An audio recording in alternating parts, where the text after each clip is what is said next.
آج کی ویڈیو انشاءاللہ آپ سب کے لیے بہت زیادہ ہیلپ فل ہوگی، کیونکہ جن پر یہ آزمائش آئی ہوئی ہے، انتظار کی آزمائش، اس میں بہت سارے لوگ معجزوں کے انتظار میں ہیں۔ جو خواہشات، جو طلب اللہ نے ان کے دلوں میں ڈالی ہے، اس کا انتظار کر رہے ہیں۔ جانتے ہو سکون کیا ہے؟ اپنے رب سے اکیلے میں بیٹھ کر گفتگو کرنا۔ اور پتہ ہے محبت کیا ہے؟ نماز سے کسی کو تہجد تک لے آنا۔ ایک درد بھری رات اللہ کے روبرو بیٹھ کر گزار دی جائے تو زندگی کی باقی راتیں جاگ کر گزارنی نہیں پڑتی۔ جب تمہیں کوئی امید نظر نہیں آتی تو وہ تمہیں تہجد کی لگن لگا دیتا ہے اور ایک نئی امید لگا دیتا ہے۔ تمہیں لگتا ہوگا کہ جب رات سونے کے لیے بنائی گئی ہے اور ہر شخص سکون کی نیند سو رہا ہے، تو کیا وہ تمہیں بلا وجہ جگائے ہوئے ہے؟ نہیں، یہ تڑپ تو اللہ نے پیدا کی ہے۔ ہر چیز نصیب کا حصہ ہے، پھر چاہے غم ہو یا خوشی۔ ہم سوچتے ہیں کہ ہم خود اللہ کی جانب جاتے ہیں، حالانکہ ہمیں تو اس کی جانب بلایا جاتا ہے۔ تہجد سے تقدیریں بدل جاتی ہیں۔ تم راتوں کو اللہ سے اٹھ کر مانگو تو صحیح، اور جو کہانی تہجد تک پہنچ جاتی ہے نا، پھر وہ ادھوری نہیں رہتی۔ چاہت سے نصیب تک کا جو فاصلہ ہے، وہ تو بس دعا کا ہی ہے۔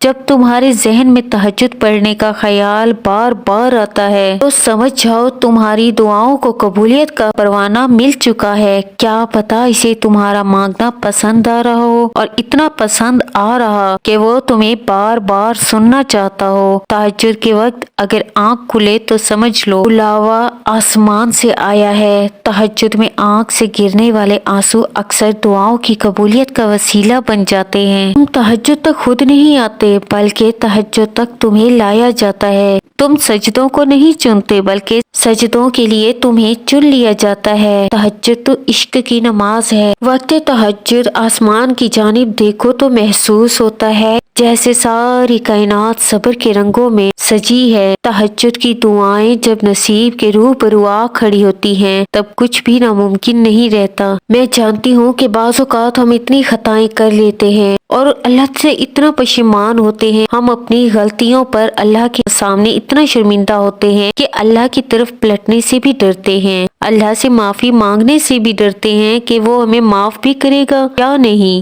کیا وہ ہماری بات سنے گا یا نہیں۔ میں اتنا کہوں گی آپ سے کہ آپ ذرا خود کو اس بچے کی جگہ رکھ کر سوچیں جو غصے میں اپنی ماں سے اونچی آواز میں چلایا ہو۔ کیا اسے اس کی ماں اس کی فرمائش پوری نہیں کرے گی؟ اگر درد رات بھر سونے نہیں دیتا تمہیں، تو جان لو کہ وہ منتظر ہے تمہارا۔ ابھی بھی اس کو انتظار ہے تمہاری دعاؤں کا۔ مانگ لو، ابھی کچھ نہیں بگڑا۔ کر لو سچے دل سے توبہ اور مانگ لو سچے دل سے اپنی من چاہی چیز۔ ابھی بھی وہ سب ہو سکتا ہے جو تم چاہتے ہو، ابھی بھی وہ سب مل سکتا ہے جو تم مانگتے ہو۔ ابھی بھی وقت ہے قبولیت کا، یہ گھڑی باقی ہے۔ تہجد کا پلڑا مقدر پر بھاری ہے، اور دیکھیں اللہ تو ہر وقت آن لائن ہے۔ ابھی وقت ہے نا ہمارے پاس، یہ نہیں کہے گا کہ میں اس وقت مصروف ہوں، تم سے بات نہیں کر سکتا۔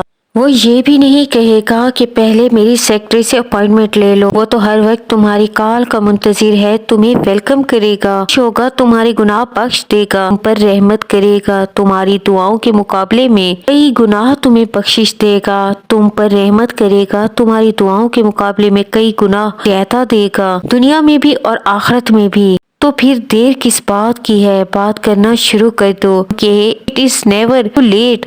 لاؤ کرو رابطہ اس رب سے اس سے پہلے کہ دیر ہو جائے۔ یہ جو اللہ ہے تمہارے نصیب میں لکھ دے گا۔ وہ امتحان کے لیے تم سے دور تو جا سکتا ہے، لیکن کسی اور کو نہیں مل سکتا۔ جسے دعاؤں میں مانگا جائے نا، اسے تمہارا نصیب بھی تم سے چھین نہیں سکتا۔ وہ ہر حال میں تم تک پہنچ کر رہے گا۔ تم بس خدا کو جانو، باقی خدا جانے اور اس کی عطا جانے۔ جانتے ہو جو کہانی تہجد تک پہنچ جاتی ہے، پھر وہ کبھی بھی ادھوری نہیں رہتی۔ چاہت سے نصیب تک کا جو فاصلہ ہے، وہ بس ایک دعا کا تو ہے۔ تہجد میں بہنے والے ہر آنسو اللہ سے کن کہنے کی سفارش کرتے ہیں۔ اللہ پر چھوڑے ہوئے معاملات پر اتنا پریشان نہیں ہوتے، وہ قادر ہے، وہ اپنا کام کر کے ہی رہتا ہے۔ قبولیت کا وعدہ کیا ہے نا، تو وہ پورا بھی کرے گا۔ تم اپنا کام کرو، یعنی یقین اور اللہ کی اطاعت۔ رب فرماتا ہے سب کچھ چھوڑ کر اندھا اعتبار کر لو، مجھ پر یقین کرو، میں اپنے وعدوں کا بڑا سچا ہوں۔